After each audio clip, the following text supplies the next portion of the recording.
Assalamualaikum warahmatullahi wabarakatuh. Halo teman-teman, kembali lagi dengan saya. Perkenalkan, nama saya Aswar Rahmat, NIREM 0301 190077. Program studi penyuluhan pertanian berkelanjutan, kampus Politeknik Pembangunan Pertanian Yogyakarta Magelang, jurusan pertanian. Nah, pada video kali ini saya akan membawakan video tentang mengenai bagaimana cara melakukan penyuluhan, baik teman-teman, yang dimana saya akan menggunakan media yaitu media leaflet, PowerPoint, dan Word, yang dimana akan ditujukan untuk petani nanti. Nah, di sini saya juga menggunakan metode penyuluhan yaitu anjang sana atau kunjungan langsung ke rumah petani-petani. Nah, materi yang akan saya berikan ke petani nanti yaitu mengenai bagaimana cara mengendalikan hama pengerik batang pada tanaman padi, dikarenakan kebanyakan petani mengeluh mengenai hama tersebut. Mungkin itu saja, langsung saja kita masuk ke video selanjutnya.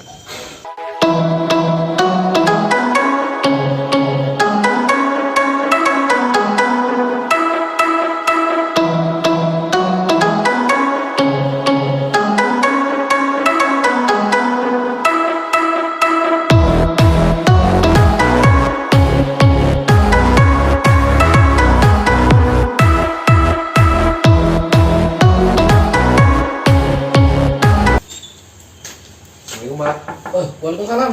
Masuk, Mas. Ya. Silakan, Mas. Duduk, Mas. Iya. Oh, ya. Alhamdulillah. Gimana Mas kabarnya? Alhamdulillah baik. Dari mana nih, Mas? Saya dari mahasiswa Politeknik Pembangunan Pertanian. Mahasiswa. Iya. Kuliah di mana, Mas? Di Jogja, Mas. Oh, Jogja ya. Ya. Oh. Ini mumpung hari ini kan ada praktik untuk melakukan penyuluhan, Mas. Oh, gitu ya. Nggak apa-apa nih saya rekam, Mas. Oh, enggak apa, Mas. Silakan, Mas. Kasih Mas ya. Ya. Jadi kan kemarin saya lewat-lewat dari lahan petani kan beberapa ada terus kena serangan hama. Saya lihat-lihat terkena serangan hama pengerik batang, Mas. Masnya sekarang lagi nanam apa?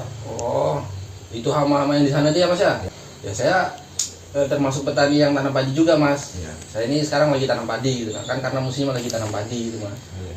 Gitu. Permasalahannya apa, Mas? Kalau permasalahan di sini nih lumayan banyak sih, Mas. Ya ada keong, ada hama walang sangit kalau yang sudah besar. Tapi kalau saat ini hamanya ini hama pengerek batang itu, nah, Mas. Dia kan mengganggu petani sekali itu, Mas. Oh, memang seperti itu memang, Mas. Sebentar dulu, Mas, ya. Saya ambil minum dulu, Mas. Oh iya, Mas. Sekarang saya siapkan dulu, Mas.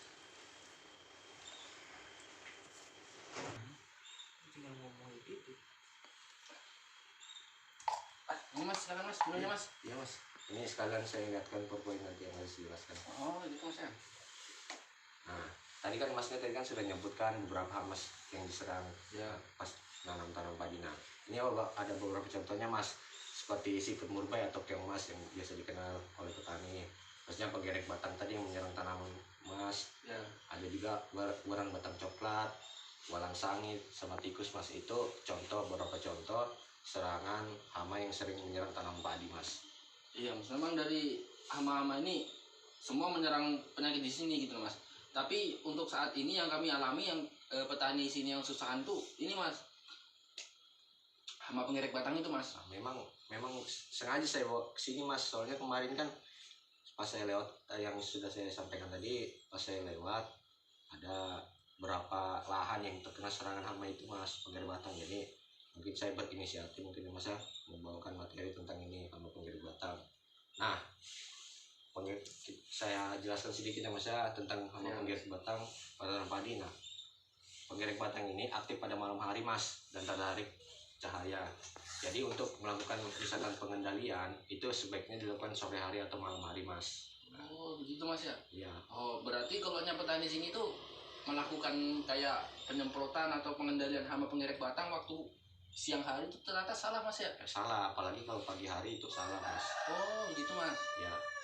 Selanjutnya yang kedua, itu mampu bertelur hingga 100 sampai 600 butir. Jadi satu betina dari hama pengerek batang ini bisa menghasilkan 100 sampai 600 butir telur, Mas, jika bertelur. Selanjutnya yang ketiga, stadia telur pengerek batang pada tanaman padi berkisar 6 sampai 9 hari.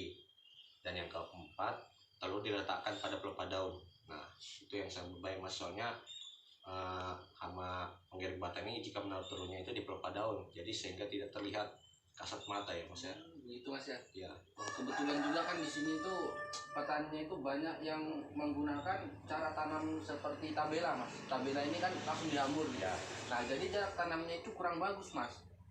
Berarti itu mempengaruhi untuk perkembangan pengerek batang juga mas ya? ya sangat mempengaruhi mas. Nanti ada beberapa contoh nanti teknik pengendaliannya nah ya mas ya.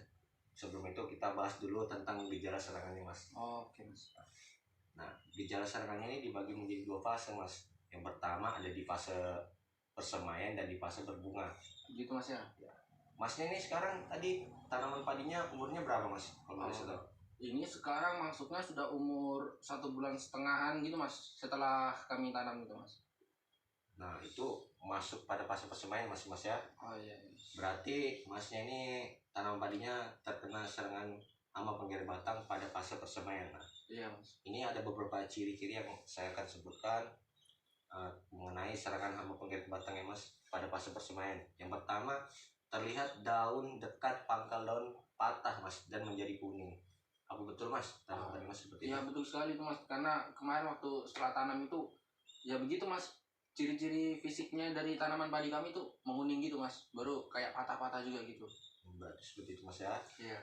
Selanjutnya yang kedua, batang atau pucuk yang baru keluar terus menggulung atau layu mas, sehingga warna menguning dan kering. Bila batang dibelah biasanya ditemukan beberapa ulat. Itu dalam seperti itu mas. Iya mas. Memang begitu mas. Punya saya juga seperti itu tanaman padi saya mas. Berarti memang terkena serangan hama penggeret batang pada fase persemaian mas. Selanjutnya yang ketiga yaitu batang mudah dicabut. Nah iya mas. Karena saya waktu penyulaman juga kan mas. Karena tanaman saya ada yang tidak tumbuh. Waktu saya sulam, saya cabut itu mas. Untuk saya pindahkan gitu. Kok saya cabut ini malah tambah tercabut pucuknya gitu nah mas. Wah, Ternyata memang penyakitnya pengerek batang ini mas. Iya. Pada tanaman saya ini. Sepertinya memang seperti itu mas ya. Memang kalau terkena pada serangan pada fase persemaian ini memang sulit mas ya. Soalnya kan baru tumbuh juga, jadinya kita harus melakukan persemaian, takut juga terkena yang lain kan. Iya mas betul itu. Soalnya kita masuk ya mas ya yang di fase kedua yaitu pada fase berbunga mas. Jadi fase berbunga ini juga hama penggeret batang biasanya menyerang. Ciri-cirinya seperti ini mas. Gejala serangannya disebut bluk, yaitu matinya malai akibat tangkai malai terpotong total oleh gerekan dari hama penggeret batang atau ulat gerek. Gitu ya mas ya. Selanjutnya yang kedua yaitu bulir pada tanaman padi atau padi berwarna putih dan hampa. Nah, biasanya itu hama penggerek atau ulatnya itu menghisap sari-sari yang ada di dalam padi itu mas. Jadinya dia menjadi putih dan hampa. Oh begitu mas ya. Oh, jadi waktu fase bunting ini harusnya memang penggerek batang itu sudah tidak ada mas ya. Ya, Karena jujur saja mas, ke petani di sini pendapatannya itu hasil dari tanam padi ini ibaratkan 1/3 atau setengahnya dari beluk ini mas. Jadi setengahnya itu putih, setengahnya baru ada isinya padi gitu mas. iya, seperti itu mas ya. Jadi kalau pengendalian yang efektif untuk tanaman ini, tanaman padi terhadap penggerek batangnya seperti apa mas? Nah, ini saya juga akan masuk ke tentang pengendaliannya mas ya. Oh, iya. Nah, Sebelumnya silakan mas minum dulu mas. minum nih mas ya. Ya. Aduh, jadi ngerepotin nih mas. Nggak apa-apa mas. Senang juga saya kedatangan penyuluh kayak gini mas, karena kita bisa saling berbagi gitu mas Ya. masalah kita. Saya minum dulu mas ya. Ya. Masnya kalau mau ngerokok aja nggak apa mas. Ini mas silakan merokok juga. Iya, iya. Nah, kita masuk langsung ke materi mas ya, tentang pengendalian. Nah, pengendalian ini ada 4 teknik mas yang bisa digunakan, yaitu menggunakan pola tanam secara benar, sebenarnya cara fisik mekanik, yang ketiga menggunakan pengombatan musuh alami, yang terakhir menggunakan insektisida mas. Jadi gitu, mas. saya ingin tanya mas, menurut mas dari 4 yang saya sebutkan tadi, menurut mas yang cocok untuk lahan mas itu apa?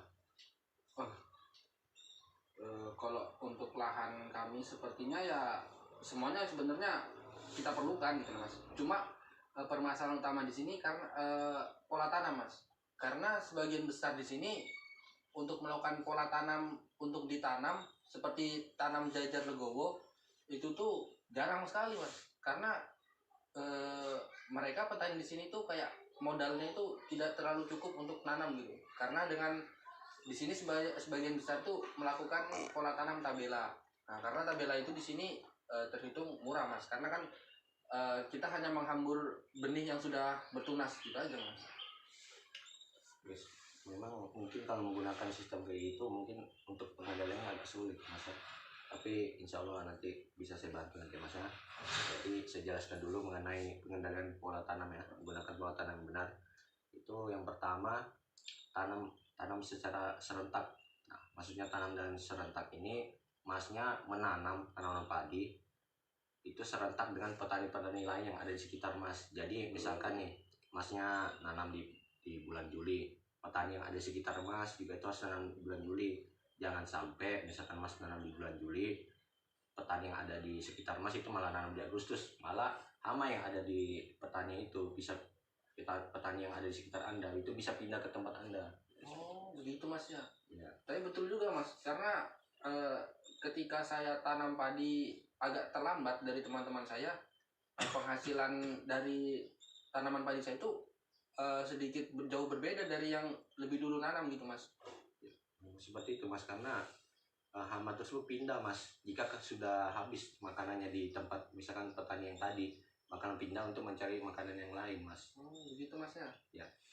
Selanjutnya menggunakan penggiliran tanaman Mas. Nah, guna penggiliran tanam misalkan Masnya anggap aja dari bulan Juli sampai bulan September atau bulan Oktober itu nanam padi. Masnya usahakan ya habis nanam padi itu misalkan nanam seperti jagung, seperti tanaman hortikultura dan lain-lain Mas, supaya hama yang ada di misalkan di lahan Mas ini bisa mati.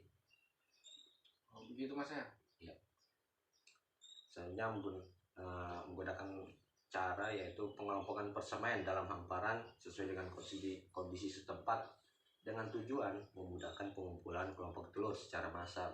Jadi Masnya itu melakukan penyemaian dan melakukan penanaman itu di petak yang berbeda.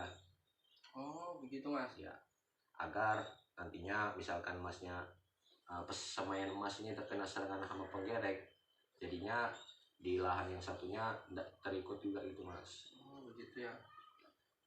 Yang kita masuk yang ke cara yang kedua Mas ya, teknik yang kedua yaitu cara fisik mekanik. Nah, yang pertama teknik yang bisa digunakan pengumpulan kelompok telur. Yang kedua penyabitan tanaman padi serendah mungkin. Nah, maksudnya penyabitan tanaman padi serendah mungkin ini pada saat melakukan pemanenan, pada saat panen Mas. Ya. Karena itu Masnya kan memanen itu menggunakan sabit terus dipotong Mas. Oh, iya. Usahakan pemotongnya itu agak rendah Mas, serendah mungkin, supaya hama penggerek batang yang tertinggal di pelepah daun itu bisa terpanen, sehingga yang di lahan itu sisanya yang hama nggak ada hama Mas ya. Usahakan itu Mas, serendah mungkin pokoknya. Selanjutnya menggunakan cara penggenangan air setinggi kurang lebih 10 cm Mas. Bagusnya tadi setelah melakukan pemanenan terus direndam Mas, itu lebih bagus lagi menggunakan teknik seperti itu Mas. Nah, itu yang direndam apanya itu Mas? Jangan ya, yang direndam itu Padinya atau lahannya atau gimana Mas? lahannya yang habis disabitkan itu tertinggal. Saya salah mengartikan Mas. Saya Iya, direndam maaf, Mas. 10 cm. Padinya saya direndam Iya. lagi. Oh, salah, ternyata lahannya itu Mas ya. Ya bagus Oh. Mas nanya kayak gitu, nanti kalau sudah dilakuin malah tanaman padinya yang direndam kan. Jadi mati Iya, Mas ya.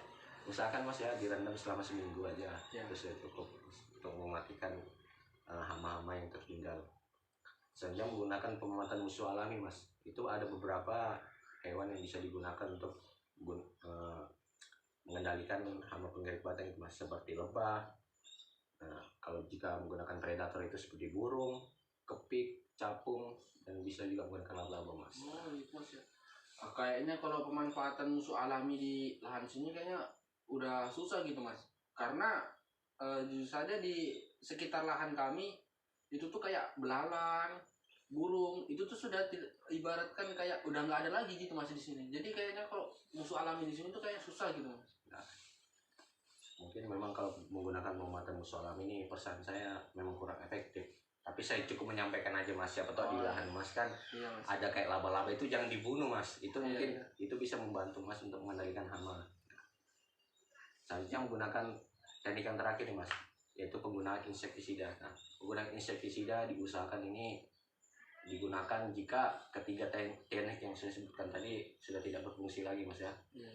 Soalnya penggunaan insektisida ini menggunakan bahan kimia, ini cukup berbahaya juga ya jika dikonsumsi tanam padi mas, dikonsumsi manusia secara langsung. Mungkin itu aja mas yang bisa saya sampaikan tentang hama pengerek batang itu, dari pengenalan hama pengerek batang, eh, pas ciri-ciri serangan hama pengerek batang sampai pengendaliannya mas ya. Oh iya mas. Mungkin ini ada beberapa leaflet yang bisa saya bagikan ke mas ya, mungkin bisa dibaca nanti kalau saya sudah tidak ada. Di sini juga ada nomor saya mas, nanti misalkan masnya membutuhkan saya lagi atau ingin lebih tahu tentang hama pengerek batang ini, bisa ditelepon mas ya. Oh bisa bisa mas. Mungkin dari leaflet ini ada beberapa pertanyaan yang mungkin bisa mas sampaikan. Mungkin yang mau saya tanyakan di sini sesuai kenyataan di sini aja mas ya. Kalau di sini tuh sudah terlihat apa hama pengerek batang di sini nih, apa tadi di sini tuh nggak beribet gitu nah mas masalahnya. Mereka itu walaupun tanaman padi baru umur 2 minggu atau 3 minggu setelah tanam, ketika terlihat sudah ada serangan pengerek batang, mereka tidak repot-repot, mereka langsung aja ambil ini mas, penggunaan insektisida gitu mas. Jadi mereka langsung aja semprot gitu nah mas. Itu bagaimana tuh mas? Nah, dari pertanyaan mas tadi, mungkin memang seperti itu ya kenyataannya di lapangan ya. Iya mas, kenyataannya memang seperti itu mas di sini. Memang petani itu, mohon maaf nih sebelumnya mas ya, memang biasanya menggunakan teknik yang lebih cepat Ya. karena tidak mau menggunakan teknik-teknik yang lain, karena mungkin beralasan pengen cepat, Ya, malas. karena capek juga gitu Ya, kan mas, kalau capek. kita keluarkan tenaga banyak. Jadi kan kalau semprot cuma udah semprot gitu aja mas, Ya. selesai gitu.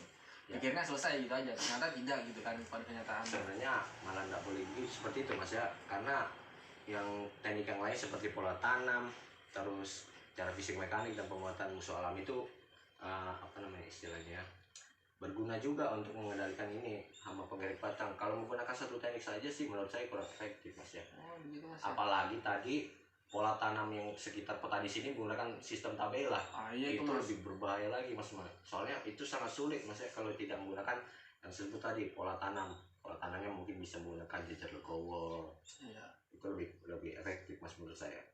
Jadi kan jika petani seperti itu juga kan akan sulit juga nanti ujung-ujungnya mas, malah sering kena serangan hama pengerek batang walaupun sudah menggunakan insektisida. Kan tadi masnya sebut pola tanamnya menggunakan sistem tabela lagi, waduh lebih sulit lagi mas. Iya mas, karena saya juga terlihat juga gitu mas, kalau hanya sistem tabela kan tanaman juga rapat gitu. Baru saya ketika tanaman rapat saya coba buka-buka, oh ternyata ada telur-telurnya, ada terkena pengerek batang ini. Wah berarti ini kalau disemprot-semprotannya susah banget ini untuk dikendalikan gitu namanya. Nah itu sudah mas, makanya harus pertama mungkin menggunakan pola tanam, karena awal kita menanam itu pasti menggunakan pola tanam, tidak hanya disebar-sebar saja. Makanya sangat penting dilakukan penyemaian terlebih dahulu.